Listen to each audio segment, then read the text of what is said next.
Yeah, you saw from Tilvold there the kind of mix of pressure plus disruption, the Thought Seizures and the Harsh Mentor. If you're attacking on all those fronts at once, that's a lot for the Nadu deck to overcome. I think where it falls apart is if you have a draw that's like all pressure or all removal or just hate but no other pressure. Usually the Nadu deck can find a way to navigate through that. But if you've got like a little bit of everything, those are the draws that are tough to beat. Well, we've got a backup feature match for all you beautiful people watching today. So we're going to head straight to that. We are going to have Mono Black Necro Dominance versus Jeskai Control. Now, we wanted to get Necro Dominance on camera because this is a very cool deck. This is a deck that people are quite high on as well, even in the current meta that we're in. So arguably we get better potentially in 8 days' time. What are your thoughts on Necro Dominance and how does this deck kind of work? What's the power engine in it? Well, Power Engine is the namesake card, right? Necro Dominance, this fixed Necropotence, if you like, riff on this kind of old school classic. This one may still be broken too, unclear. Jury's still out, maybe, but the idea is you pair that with your Shieldred, like that's. Shieldred needs no introduction, but in this case, instead of paying life to draw cards, you're kind of paying life to gain that much life back and drawing a ton of cards in the process, and with other cards that let you cash in cards in your hand for life. So March of Red Sorrow is a good one, and then Soul Spike, the card which has spiked to $100 overnight, your obscure Cold Snap rare from 20 years ago, basically entirely because of its power in this deck. So that's one reason why you don't see a ton of this deck in paper, is basically every hyper expensive black mythic from the past 20 years all rolled up together in one, plus the One Ring, plus even Meathook Massacre is showing up in Necro sideboards now. So barrier to entry if you like, but still a tremendously powerful deck, and does pretty well online, and you see why once you see it in action. Yeah, the deck's it's gone through all the different evolutions at this point to get to the point it's at now. Some times will splash in red, times will splash in green. It's going to be interesting to see how it goes. In a future modern meta, if there is one in in a couple of weeks or so.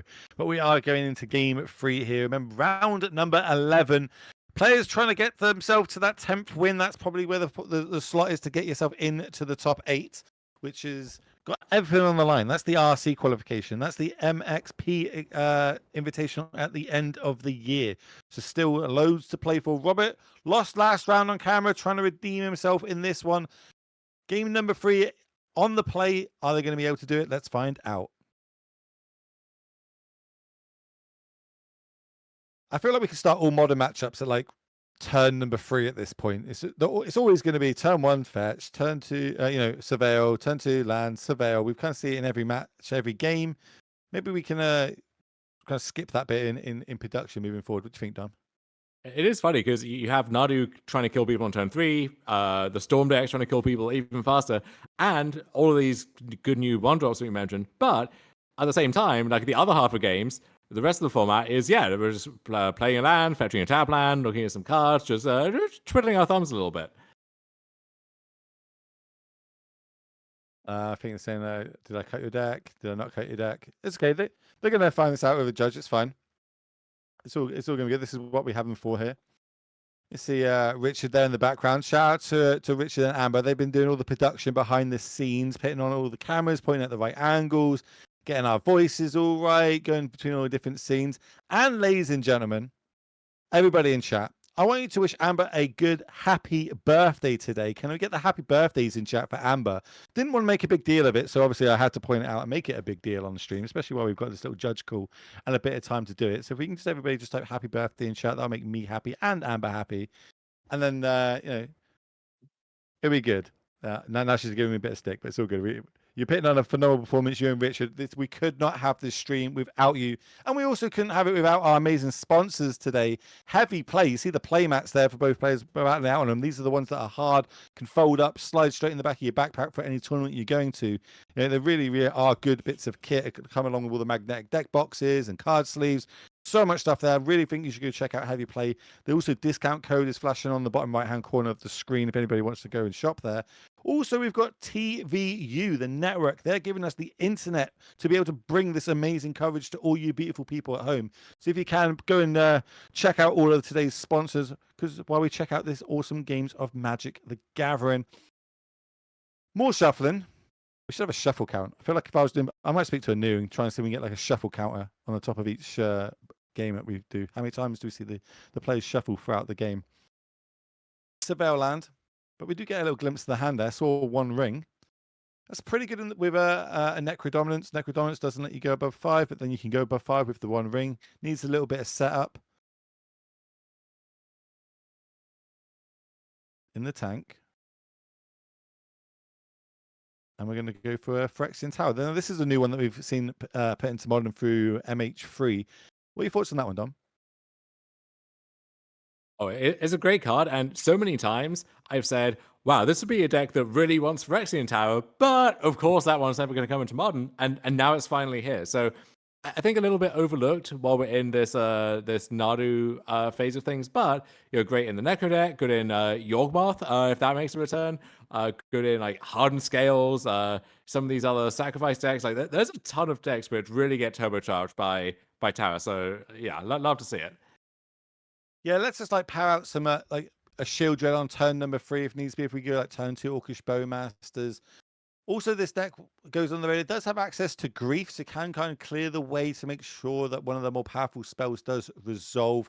And we've got the Grief evoke kind of, we don't call it scam, but you know, the scam element to it with the rebirth to get it back so we can have those draws in this deck. Kind of does a bit of everything, but does it extremely well, finely tuned, and is almost unstoppable once it does go off. But if Robert has his way, is going to be able to put some hold the brakes to it. Here's the first question mark. Does this Orcish Bowmaster resolve? And it gives the thumbs up. Yes, it does. So point of damage dealt as we get to unpass. And this is one of the strengths of Orcish Bowmaster, right? I can play it end of my opponent's turn. If they answer it, then I've pretty much got free will to do whatever I want on my next turn because you're tapped out. Yeah, it doesn't ask too much of you, and the upside is so high that that's a perfect recipe for a card. And pairs really nicely with that Phyrexian Tower that we just spoke about a minute ago. Oh yeah, it's great. But now we've got access. It looks like 3 mana. It could actually be 4 mana this turn. So I didn't. Okay, right. They didn't counter this. There's 3 mana up on the other side. See double blue. Access to white. Do I want to overplay into anything? Is there any key cards for the Jeskai deck that is Wrath of the Skies going to be a powerhouse in this matchup, or is the counter magic going to be the strong part? Or is it just the fact that potentially getting a 1 ring down sooner than your opponent, as we see one now on the stack? Yeah, this is more of a normal kind of a control versus mid-ranging matchup where like all the cards are going to matter to some extent. They're all going to try and trade off, and you just got to try and line them up properly. So yeah, Mason puts Robert to the test. Here's a 1 ring. If this resolves, I'm probably going to win the game. Robert has the answer, and so now the game continues. I wouldn't say either player is solidly favored just yet. One thing I found, like playing a lot of Modern recently, is how efficient Blood Moon actually is against this mono Black Necro deck. Like they only play 4 to 5 basic swamps in the lists. The rest of it is all like the new like spell lands that we have with like Fel of the Profane and the Trawler, etc. So a lot of the lands aren't actually basics, even though they are just a monocolor deck. Yeah, Blood Moon great against the Jeskai decks as well. Like you see all of these basics or non-basics, sorry. And if you're trying to cast Counterspell and Flage in the same deck, you need a lot of non-basics to power that. So Blood Moon really good in the format at large right now, and that's part of why that's a big draw to Boros. Is I could splash black and get all of these flashy black cards, but if I keep it simple, I also get this just incredibly powerful just solo games by itself. Well, there's Flage. Flage is going to take out Orcish Bowmaster while we're tapped out, so cannot be sacrificed to the Phyrexian Tower. Gain ourselves that little bit of life. But more, it does leave us semi-tapped out in this situation. Swamp is the land we're going to play for Mason.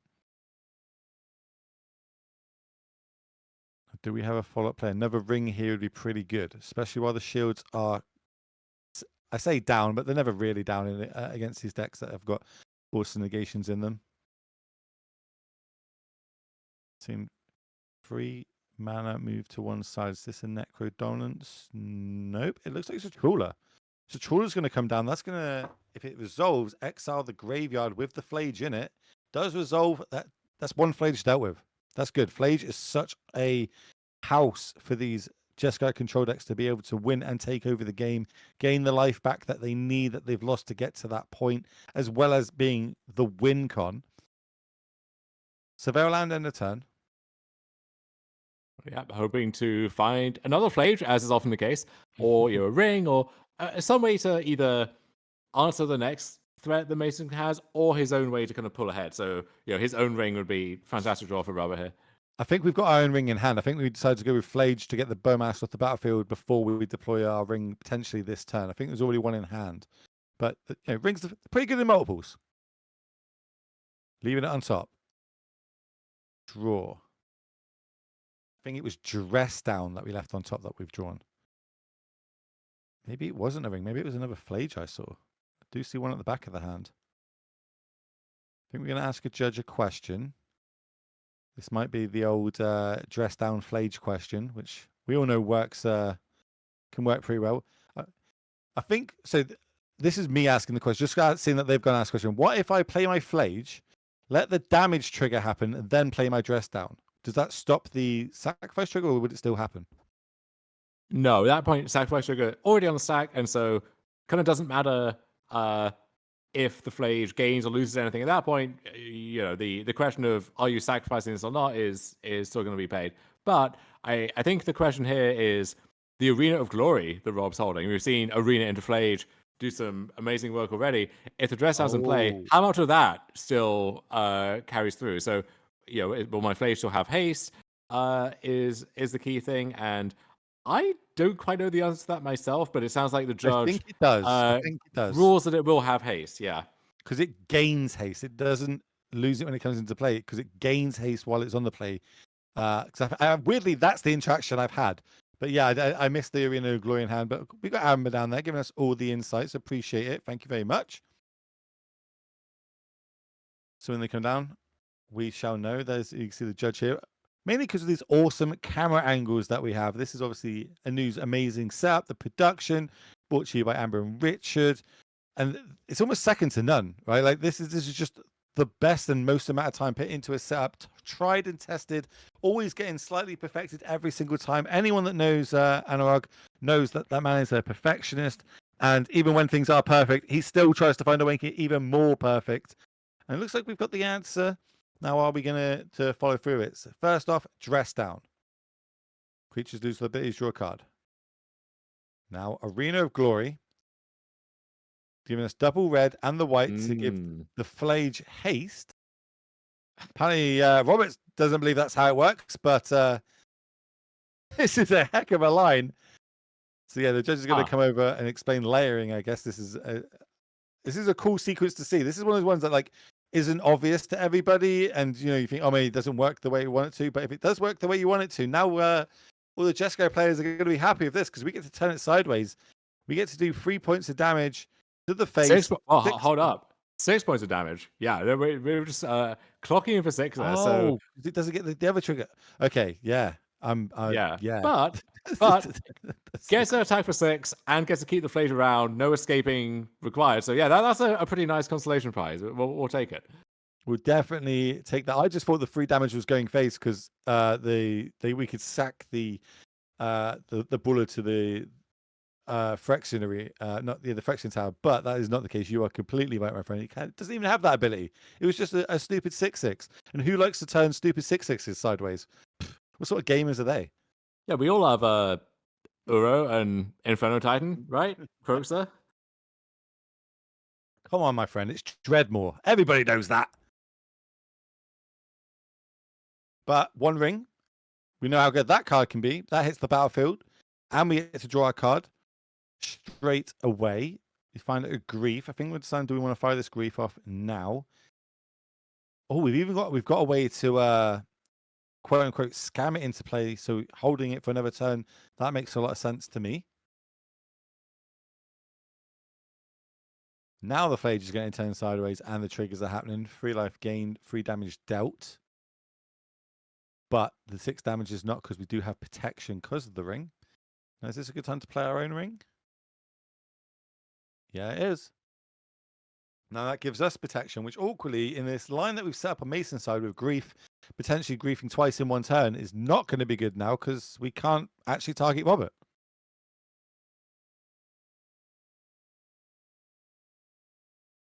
A little bit of life lost.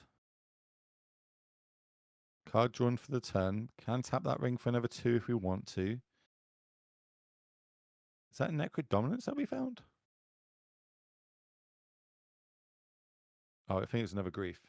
So another land. There's a Necro Dominance. We've got a really stacked hand. If we could just target Robert for one turn, we could potentially take 2 to 3 cards out of that hand.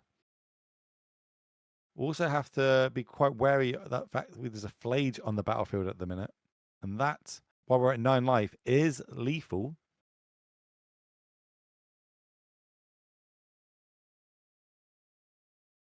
Do we have to cast a Grief to have a chump blocker? Doesn't feel great. You do what you got to do, but this is one thing that happens with the Necro deck is you draw a ton of cards, but a lot of them are Charizards and Uno cards and the 3 of Spades. Like you're not drawing a ton of kind of heavy hitters by themselves. So yes, Follow the Profane. Okay, for 4 mana removal, take down Flage for now, but he'll be back. It does give us more turns in the game, though. That's what we need. Like if we could, there's no way we could fill the graveyard this turn. I was like, there was that Arena of Glory. We didn't even really untap the ring there. We just straight up drew the extra cards that we needed. 3 mana. Narset. Okay. That's a way to win a ring fight and blunt Necro Dominance at the same time. And find force negation, sure. Probably the answer that you'd have to it. Okay. And then pass the turn back with 4 mana up. Now, this game went from like Robert didn't look like he was going to be in the controlling seat here, really pulling away, so to speak. Can we do anything over on Mason's side? We've got just a handful of Griefs and lands.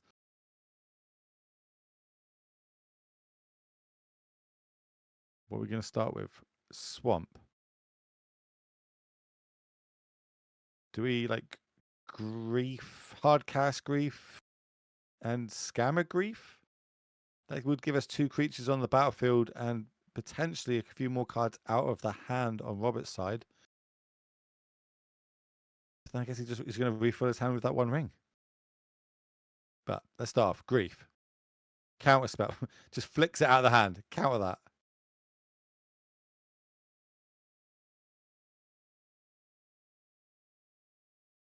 Bit of piano playing there for Mason. I think we've got black card Grief plus the way to kind of get it back out of the graveyard. I think is it called Mask, that card? The Rebirth, that's the one. So Necro Dominance is going to get ditched for this second Grief. Are you going to let me look at that hand or not? Don't have double blue up, so we know it can't be cat magic, so it could only be a subtlety, but sides against it.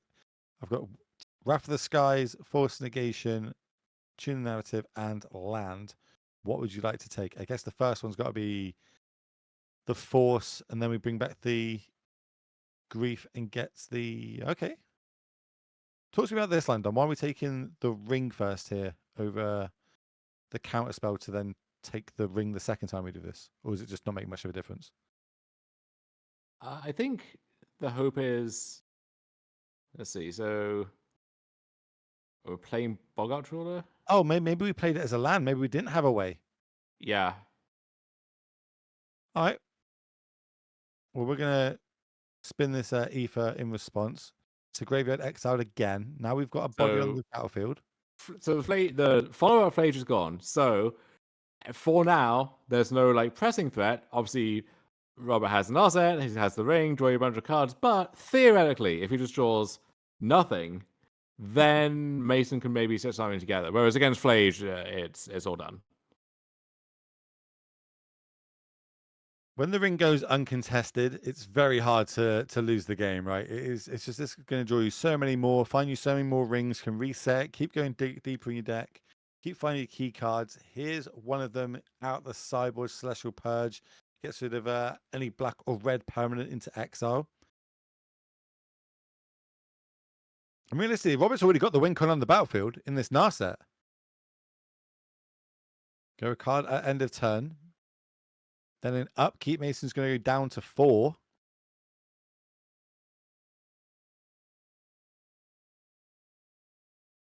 Ooh, Shieldred. Shieldred and the one ring drawn. Now, that's 2 good ones. One slightly better than the other in this situation. But in the face of 6 open mana, is it going to resolve? And if it does resolve, is it going to live a turn or not? Yeah, I mean, Mason has no options really. We got to jam it and hope for the best. But if it sticks, our spot's not looking so bad. There's the hand. There's the hand. Yep. Robert had it ready to go, was like ready to pounce on it and fire. Does redeem that last loss on camera by taking this one down. One step closer to that top 8. Remember, this is a 13-round tournament, and we are coming to the end of round number 11 right now. So if everybody's quick at math out there, that means there's 2 more rounds before we cut to today's top 8. Where they'll be walking away with the RC qualifications, and they'll be walking away with them MXP qualifications for the end of the year event. It's going to be amazing. So let's head back to the booth on that one, where I give one last shout out to today's sponsors, which is Heavy Play. Make sure you go check them out. Use the discount code. Get all your magnetic needs from all their kit, plus that amazing playmat, which folds up. I'm over in America the later on part of this year. I cannot wait to pick one of those up because I get extremely jealous, always commentating on people playing on them and never actually get to play on it myself. And then lastly, TVU, the network, they're bringing us the internet for today. If it wasn't for them, we literally would not be broadcasting this event to all you beautiful people watching. So please go check them out themselves. Go onto the Laughing Dragon website, check out what the next events are. Anyone close to you're thinking of flying out to these events, because they're awesome to take part of, clearly. And on that one, we're going to go step away for a break, and we'll be back in about 3 minutes or so. So in that case, we'll see you then.